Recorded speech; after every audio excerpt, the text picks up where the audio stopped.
কি রে, কি রান্না করছিস? এই যে মা আজকে করছি ধনিয়া চিকেন, ঠিক আছে? আগে কুচি কুচি করে ধনে পাতাগুলো কেটে নিয়েছি, দেখো এই যে ধনে পাতাগুলো কেটে নিয়েছি। আর এখন একদম এন্ডে, তাই জন্য কষানো কমপ্লিট। তো এই ধনে পাতাটা দিয়ে তারপরে ভালো করে কষাবো। আসলে কি জানো তো, দেখবে প্রত্যেকটা দিন ওই একই গড়পাত্তা চিকেন কষা বা চিকেনের এই পাতলা ঝোল খেয়ে খেয়ে না, বিশ্বাস করো মানে ভালো লাগে না। তখন মনে হয় চিকেন যদি একটু অন্যরকম রেসিপি ট্রাই করি, ধনিয়া চিকেন বা গন্ধরাজ চিকেন। আমি কিন্তু সপ্তাহে এরকম একদিন হয় ধনিয়া চিকেন না হলে গন্ধরাজ চিকেন এইরকম করি। তাহলে না দেখবে অনেকের দেখেছি যে চিকেন খেতে খেতে চিকেন আর খেতেই ইচ্ছা করে না।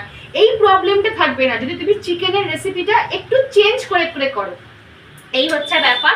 আর কি করব বলে দাও তো, আজকে করবো একটু মোচা। এই যে মোচা করবো, মোচাটাকে ভাপানো হয়ে গেছে। আর এই হচ্ছে চিংড়ি মাছ। মোচা আর চিংড়ি আলাদা কম্বিনেশন। আর আজকে তো কোনো লং ভিডিও তোমাদের সাথে শেয়ারই করতে পারিনি। আজ কেন দুদিন ধরে কোনো লং ভিডিও আমি শেয়ার করতেই পারছি না তোমাদের সাথে, জানো তো একটু ব্যস্ত রয়েছি, প্রচণ্ড ব্যস্ত রয়েছি।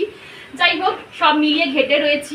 আর ভিডিও না দিতে পারলে তোমাদের কমেন্টও আমি পাই না। আর তোমাদের কমেন্ট আমি যেদিনকার পাই না, আমার সেদিনটা আমার এত বোর ফিল হই না, মানে মনে হয় কি বলতো আমার লাইফের থেকে কিছু মিস হয়ে গেল, দিনটা একটু ইনকমপ্লিট থাকলো তোমাদের উইদাউট তোমাদের কমেন্ট।